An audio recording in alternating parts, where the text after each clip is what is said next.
Hi, I'm Gaviola. Welcome to the Peak on Global, where we break down what's trending in the business world and what you need to know to stay ahead of the curve. Joining me now is Brett Chang from the Peak podcast. Welcome, Brett. And great to be with you. Brett, let's get into one of the biggest, though I'm not sure I personally would call it one of the best business stories of 2022. Elon Musk finally purchased Twitter. He made sweeping changes just as he said he would. A brutal wave of layoffs ensued. This is all very on brand for Elon. What do you think of this story, Brett? Oh, as a news writer, I am thankful for Elon Musk. He's created plenty of content for us over the past year. The gift that keeps on giving. Exactly. I absolutely agree that it's one of the biggest business stories, if not the biggest business story. There's so much going on at Twitter between the layoffs and then the ban of journalists, and now the inability to post alternative social media networks like Mastodon to promote different ways to get in touch with people. It feels like it's just absolute chaos over there on one of the biggest social media platforms in the world. And it's really tough to say where this is going to go. It appears from the outside that things aren't going that well, and it doesn't look like he has much of a plan. But who knows? Who knows if maybe this is all part of some grand scheme of his, and it's going to fix itself over the next year. Going to fix itself. Yeah, that's an interesting business strategy. I want to go back to that poll where Musk asked he asked the Twitterverse whether he should step down as head of Twitter, and he promised to abide by the results of the poll. The final tally, 57%. So the majority said yes, he should step down. And what we got was more confusion. So the very next day, Musk announced that only Twitter Blue subscribers would get to vote in policy-changing polls. We didn't get sort of a clear timeline on when that would be instituted, and we did find out he is going to make good on his claim, but we're just not sure when and under what circumstances. Now, a while back, when I was still actively part of the Twitterverse, I tweeted about Elon Musk, and I said kind of cheekily, the emperor has no clothes. Here we have this man who was formerly the richest human being ever to walk the earth, lauded as this great visionary and business leader, when for years, and I've reported on this, he has revealed himself to be kind of petty, reactive, in many ways the opposite of strategic and savvy. And I wonder if he's still going to be among the top business stories of 2023. Well, look, the thing about Elon Musk, and I think this is the dynamic that a lot of Elon Musk fans are trying to grapple with, is Elon Musk has done incredible things. He created a reusable rocket. He was the primary driver behind that invention that will make it accessible for us to get to Mars. He created the first at-scale electric car company. And so what's happening with Twitter is a real conundrum for anybody who is a supporter or fan of Elon. And I think it's just a totally different beast. These internet social media companies, there's so many different dynamics when it comes to managing them and policing free speech and all these different topics that are really under the public spotlight. If anything, I think it makes Mark Zuckerberg look a lot more admirable for his over a decade-long control of Facebook. I know but if you put them in contrast to each other, Zuckerberg looks like a steady hand at the till. And so it's a pretty interesting dynamic, and I definitely think it will continue over the next year. It is all relative. I just worry that, with Elon Musk around, he's taking up so much of the oxygen in the room, so much of the public's attention and resources that could be perhaps better doled out to someone else who can prove themselves to be just as capable, just as visionary, just as disruptive. Okay, we'll put that one on pause for a second. We'll put a little pin on that. Our next story is one that captured national attention in a big way. If you check out Google terms that people were using, searching for, and breakout terms in particular, you'll find interest rates, hike, Bank of Canada, all there this year. Brett, what do you think of this fascination? Well, it's because it's hitting everyone's pocketbooks. You can't avoid it. Every time you go into the grocery store, you're seeing inflation firsthand, and it's a pretty troubling policy. And now people are wondering, well, one, what's going on? Because we've never really had inflation at this level in most of our lifetimes. And two, they're trying to figure out what can we do about it and what are the consequences for that. And so there's a lot of education being done at the consumer level, trying to figure out what fiscal and monetary policy is and what the Bank of Canada is doing. And it's all pretty interesting to see. I know it's tough on many people, and I hope we get through it over the next year and bring that inflation back down. But I think it's a positive sign that people are getting more engaged in this process. More engaged, but is that coming with education is my big question. I noticed in the first couple of years of the pandemic, I was pretty surprised to discover how many people I knew who were infectious disease specialists. And these same people revealed themselves to be military strategy specialists when Russia invaded Ukraine. It was pretty remarkable, Brett. And now suddenly everyone and their kid brother seems to know all about monetary policy, even though based on some of their comments and the conversations that I've had, I don't think that there is a good understanding of the difference between fiscal and monetary policy. They are not the same thing. They're constantly being confused for the other. And many people don't have a clue about what the central bank is and what it isn't. Brett.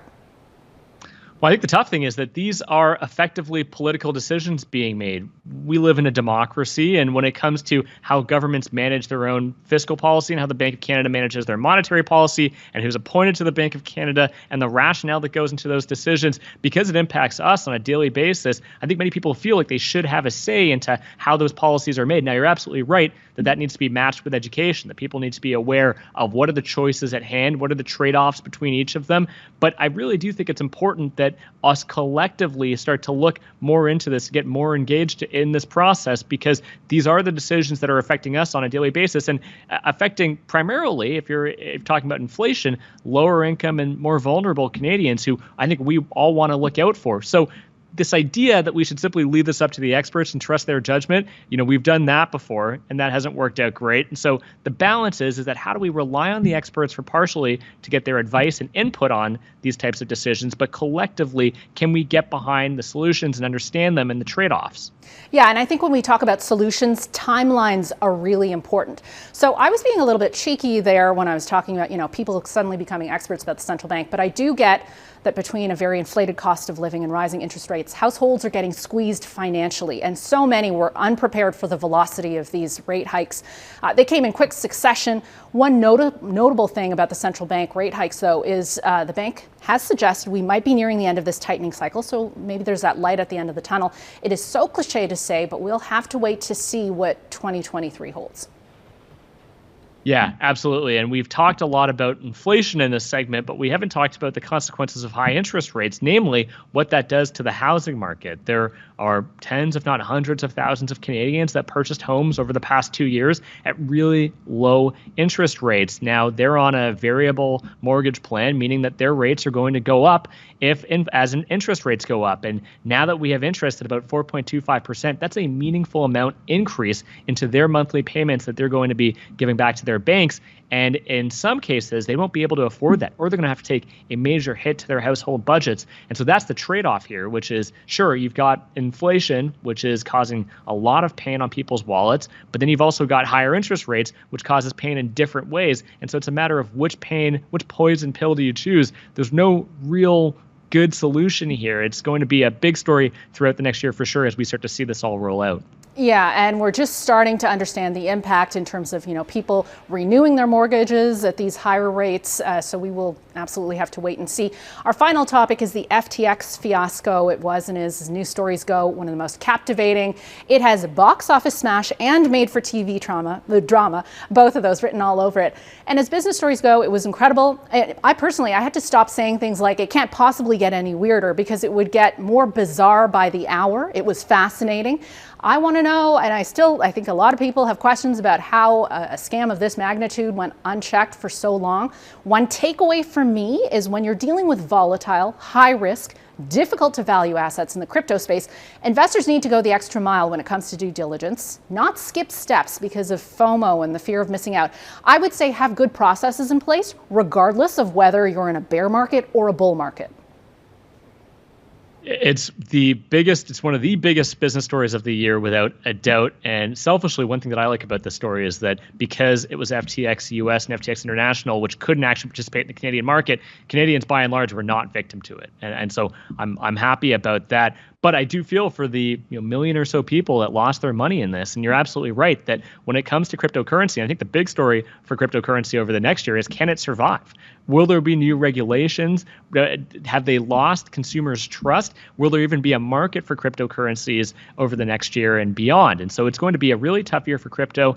And for FTX in particular, we're just at the beginning here. Sam Bankman-Fried was arrested in the Bahamas. He's now been extradited to New York, where he's going to undergo trial.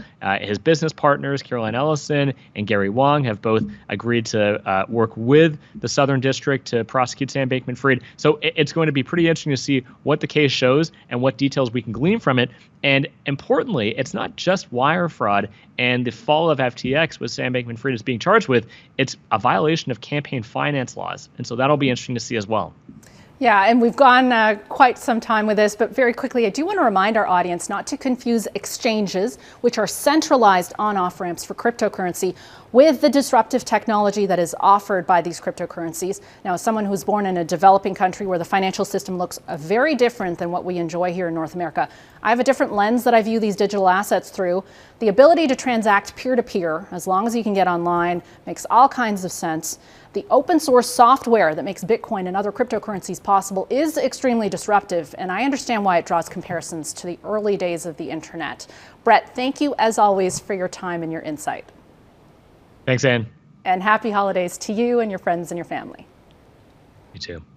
And you can get all your daily business news with the Peak Daily Podcast. It is available for free on Apple Podcasts, Spotify, and wherever you find your favorite podcasts.